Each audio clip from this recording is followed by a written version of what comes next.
A gente sabe que o cavaquinho é muito mais conhecido como instrumento de base, né? Ele, como solista, ele tem uma particularidade de um dedilhado que ele faz.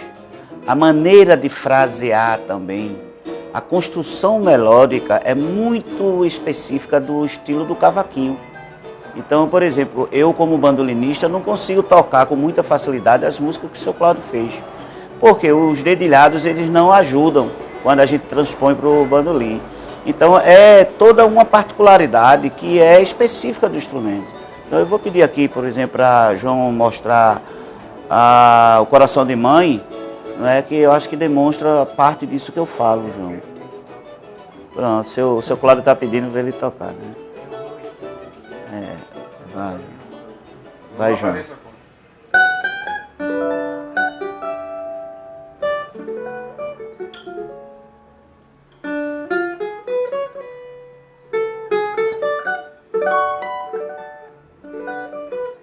O cavaquinho solando e se acompanhando, fazendo os acordes, né, fazendo a harmonia, fazendo o solo, fazendo um baixo.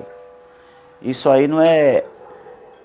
Para muitos pode ser natural, mas para a gente da área do choro é bastante enriquecedor, sabe? Como um instrumento que até então é tido como um instrumento limitado, né? Então ele consegue uma riqueza harmônica, melódica, rítmica. E isso é uma característica do estilo do seu Cláudio. A maneira de compor, a maneira de dedilhar, a maneira de escolher, essa escolha do timbre, da inversão dos acordes, do efeito sonoro. Isso é uma coisa muito particular dele. O Jacaré seria, vamos dizer, aquele malandrão, né? O malandro carioca que fazia as coisas muito espontâneas e que tinha uma característica muito de improvisar. Né? Era aquele cara que você abria a boca até para respirar, ele já estava tocando, acompanhando a sua respiração.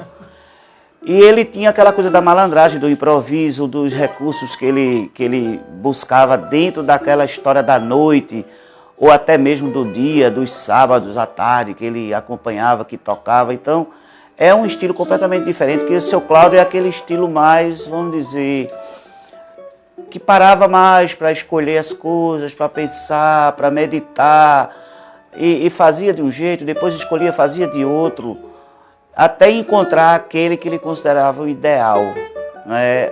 A sonoridade ideal. Já é diferente de um jacaré, que o jacaré era aquela coisa do momento, né? Aquele livre, aquele jazz, né? Aquela coisa do jazz. Já seu Cláudio não, ele era muito meticuloso, é muito meticuloso. E não esquecendo também da questão do sentimento, porque não adianta você fazer uma música elaborada e tudo e perder a questão do sentimento, da alma, né? Então, é muito específico, é muito dele, sabe? É uma coisa que ele desenvolveu sem escola nenhuma, a escola dele mesmo. Fui atleta do esporte, Clube do Recife. Hoje eu sou a bola, que os meninos dizem, né? Então, quando eu saía do treino, ali na esquina, na frente na Praça da Bandeira, né? Como era o nome daquela clínica? SAMI, tinha uma clínica ali, SAMI, na esquina da Praça da Bandeira, na Avenida de Carvalho ali, né? E seu Cláudio, ele tinha um quiosquezinho para vender guaraná, água, essas coisas, que atendia não só os atletas, e atendia também ao pessoal lá da clínica. E eu passava morrendo de sede, suado, pingando, tinha acabado de terminar o treino. O treino às vezes era 1h da tarde, terminava 3h. E eu suando, pingando. Aí seu Cláudio, quando eu passava, ele dizia: tome uma coca, você vai tomar uma coca. Como é que está sua mãe, Dona Edith, né? Minha mãe, que ainda é viva hoje, foi inclusive locutora de rádio.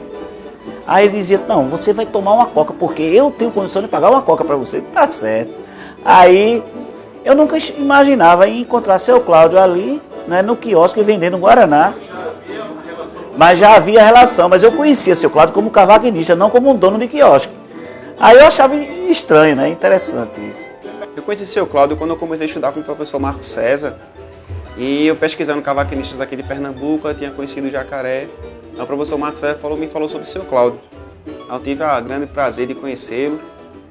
E também fui no arquivo de fitas do professor Marco César, ele mostrou algumas gravações assim, emocionantes, o professor Cláudio tocando com o pai dele, o seu Tozinho. E foi isso, assim. Aí tive a honra de vir aqui na casa dele ver algumas vezes como é que ele tocava, que é uma forma de tocar de cavaquinho de forma bem diferente. Tive a honra de gravar 2 músicas dele, que foi a música Sambando com o Bug, que parece que a gente tocou no disco do Galho Seco, e a valsa Coração de Mãe, no primeiro CD solo. Deixa eu fazer um pedacinho aqui do Coração de Mãe para ele.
O Cláudio, a gente pode dizer que é o compositor das homenagens, né? Porque todos os amigos dele, todas aquelas pessoas que ele admira, ele faz uma homenagem, fazendo uma música e colocando homenagem a meu amigo, né? Então, amigo, entre aspas, a todos aqueles que conviveram e convivem com ele, né? E a gente não pode esquecer também que essa influência de seu Cláudio, que ele sofreu muito daquela questão da rádio também, não é? Das orquestras de rádio, que ele foi músico de rádio. E Garoto, eu esqueci de falar, que é um compositor nacional, Aníbal Augusto Sardinha, que tocava violão tenor muito bem, cavaquinho e bandolim. Então ele se inspirou também. Por exemplo, tem uma música que é ao estilo americano, que ele criou, Sambando com Bug, que lembra muito aquele estilo de jazz americano, né? Que eu vou pedir para os meninos tocarem aqui. Sambando com Bug, por exemplo, que é esse estilo dele, que lembra, né, a época de Glenn Miller, né, o próprio Garoto, que fazia os improvisos. Então, lembra também um pouco o Assanhado, de Jacó do Bandolim, não é? E é uma música bem jazzística. Existe uma coisa eclética no repertório dele, porque você veja, é uma música americana tocando para um cavaquinho seresteiro. Mas ele já tinha essa ideia da modernidade na cabeça dele, quando ele compôs essa música. E foi essa variedade, vamos dizer, esse ecletismo no repertório dele que me fez chamar a atenção. E a meu pai, ele considerava seu Cláudio como um grande compositor. Meu pai era Tozinho, irmão de Tonhé, que tocava no Conjunto Pernambucano de Choro, né? E Tozinho tocou muitos anos com Rossini. E foi a partir desse vínculo com Rossini, e a partir do momento que Rossini foi morar no Rio de Janeiro, foi que meu pai começou a buscar esses grandes músicos da época, década de 60, 70, onde ele conviveu mais com seu Cláudio, não é? E foi a partir daí que eu comecei a ouvir seu Cláudio mais, porque ele frequentava lá em casa, meu pai vinha também na casa dele, e a gente tinha uma relação de família também, assim como ele tinha com Canhoto. E foi a partir dessas gravações que eu comecei a gostar. E meu pai ouvia incessantemente, toda semana, além de tocar com eles, e aquilo ficou no meu ouvido até hoje. E essas gravações meu pai fazia para Rossini em fita de rolo. Aí essas fitas eu tinha até um certo tempo, depois elas se deterioraram, mas meu pai teve uma preocupação de passar para fita cassete. Fita BASF 60, fita BASF 90, 120. que eu ainda tenho essas fitas hoje no meu acervo, são cerca de 700 fitas, mas dessa época acho que eu devo ter aqui talvez umas 40, certo?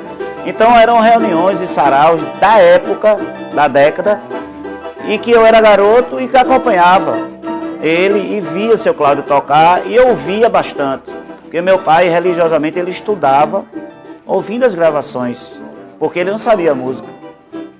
Então isso me fez me interessar pela obra dele.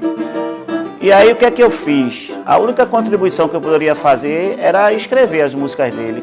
Quando eu era aluno da Universidade Federal de Pernambuco, do Departamento de Música, aí no intervalo de uma aula para outra, eu ia lá e escrevia 12 compassos.